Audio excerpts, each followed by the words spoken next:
পূজা, আমি তোমাকে বিয়ে করতে চাই।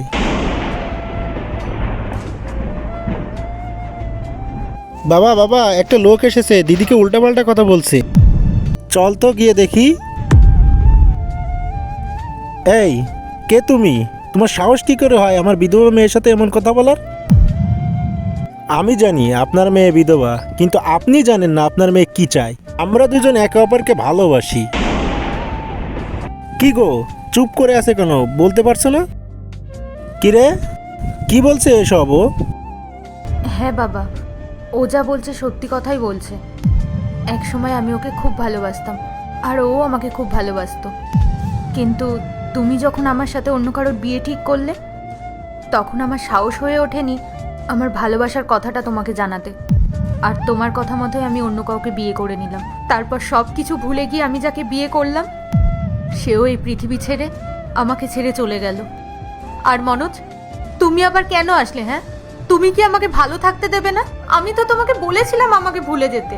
আমার বিয়ে হয়ে গেছে মনোজ, আমি এখন বিধবা। তুমি যাও এখান থেকে। আমি এখনো তোমাকে আগের মতো ভালোবাসি। আমি তোমার এই কষ্টটা আর দেখতে পারছি না। আর আমি তোমার জন্য সব কিছুই করতে রাজি আছি, কিন্তু তোমাকে এই বিধবা শাড়িতে আর দেখতে পারছি না। আচ্ছা আঙ্কেল, আপনি একটা কথা বলুন তো, আপনি কি আপনার মেয়েকে সারা জীবনে বিধবার বেশে দেখতে চান? আরে আমি তো পূজাকে ভালোবাসি, আর আর পূজাও তো আমাকে ভালোবাসে। আমরা দুজন একে অপরকে অনেক ভালোবাসি। আমি পূজাকে বিয়ে করতে চাই। আপনার কি কোনো আপত্তি আছে? আরে তুমি কি ওর কথা বুঝতে পারছো না? ও তো ওর মতো থাকতে চাচ্ছে। আচ্ছা আঙ্কেল, আপনি বলেন পূজার জন্য আপনি কি করেছেন?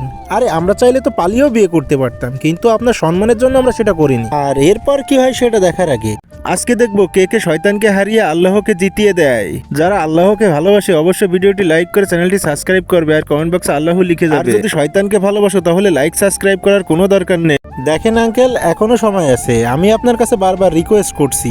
আমি জানি ওর একবার বিয়ে হয়ে গেছে আর ও বিধবা, তারপরেও আমি ওকে বিয়ে করতে চাই। আর আপনি বলুন তো, আপনি কি ওকে সারা জীবন এভাবেই দেখতে চান? দেখো বাবা, কোনো বাবাই তার সন্তানের খারাপ চায় না। আমিও তো ওকে একটা ভালো পরিবার দেখে বিয়ে দিয়েছিলাম, আর ওর ভাগ্যটাই খারাপ। আর তাছাড়া আর বন্ধুরা, এরপর কি হয় সেটা দেখতে চাইলে অবশ্যই কমেন্ট বক্সে পার্ট 2 লিখে যাবে।